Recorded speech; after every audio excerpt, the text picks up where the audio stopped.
You don't trade quarterbacks with a division rival in October unless something's broken. That's the first weird thing here. The second weird thing, the Bengals paid a day 3 swap for a 40-year-old who just lost a starting job in Cleveland. The net result feels equal parts pragmatic and panicked, and it hands the NFL another odd little headline to chew on.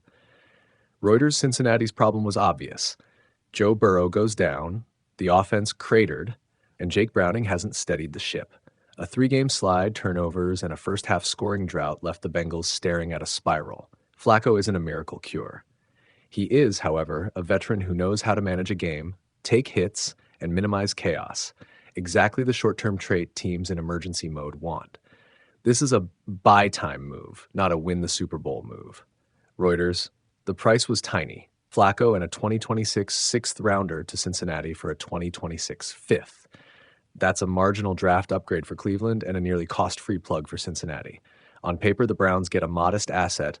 The Bengals get experience. If you're grading today, it's a fair trade for both teams. Weird, but fair. The Blair. ClevelandBrowns.com. What changes instantly in Cleveland is clarity. Flacco's exit opens the official number 2 spot for Shedeur Sanders. He was QB4 at the end of the preseason. Within hours, he's QB2. That's not just a roster tweak, it's a shift in expectations, preparation, and pressure. Being active on game day changes a rookie's life. Warm-ups, sideline reps, film study targeted at you, those small things add up fast. CBSSports.com, Shedeur's reaction was measured. He praised Flacco, said he'd learned from him, and kept the spotlight off himself.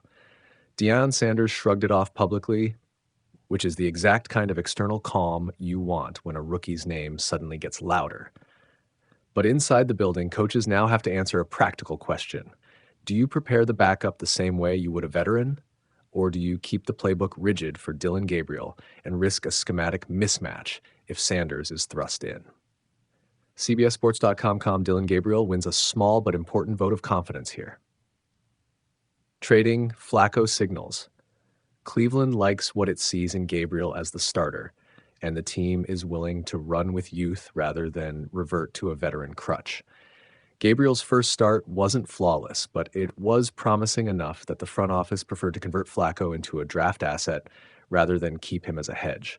For Gabriel, that's runway. For the Browns, it's an organizational posture. Build the young roster or keep patching with vets.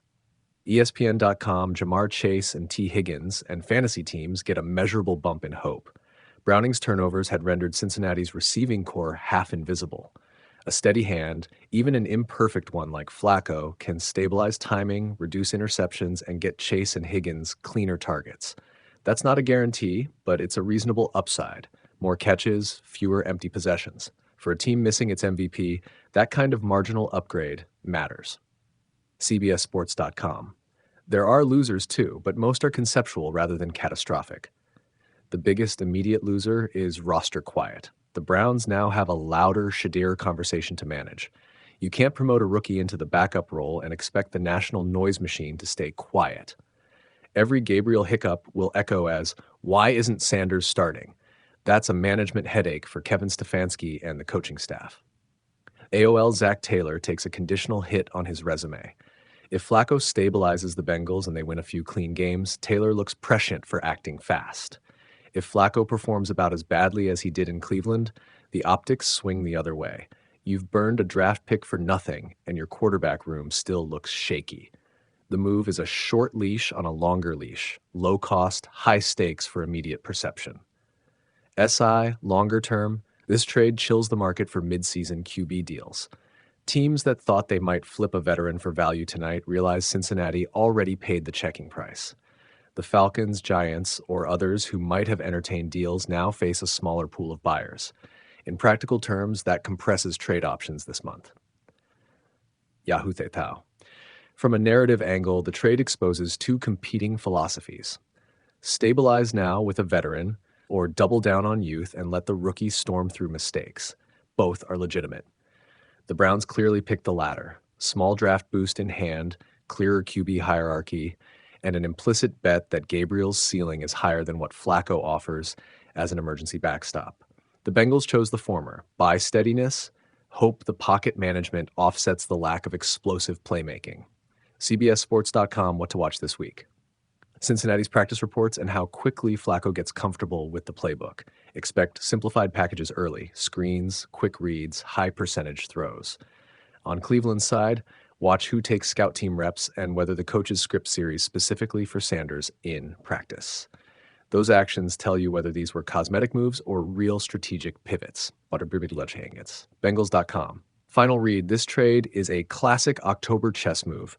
Defensive, provisional, and emotionally loud. It won't rewrite anyone's legend overnight, but it reshuffles risk. The Bengals bought experience to stop a slide. The Browns cashed a veteran for a draft chip and handed a rookie a brighter spotlight. Winners, Gabriel gets faith, Chase and Higgins get hope, Sanders gets a shorter path to relevance. Losers, the quietness Sanders' camp once had, and Zach Taylor's reputation if Flacco fails to steady the ship. The rest is theater. We'll know who actually won once the lights come back on Sunday. One sentence to hang on. Trades don't fix identity. They buy time. How teams use that time is what decides winners and losers.